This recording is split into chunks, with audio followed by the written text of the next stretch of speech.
Assalomu alaykum do'stlar. Bugun mana usta Asadullo akamni ishini ko'rgani keldik. Bizdan ko'rishlar mumkin. Asadullo aka, buni bitkazishga qancha vaqt ketdi?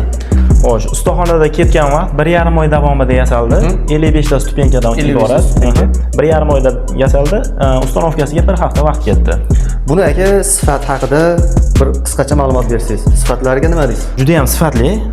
Ko'rib turibsizlar, mana laklari ham, kraskalari ham, hamma narsasi turetskiy, o'sha eng yaxshi nimalardan ishlatilgan kraskalardan, Dux komponent.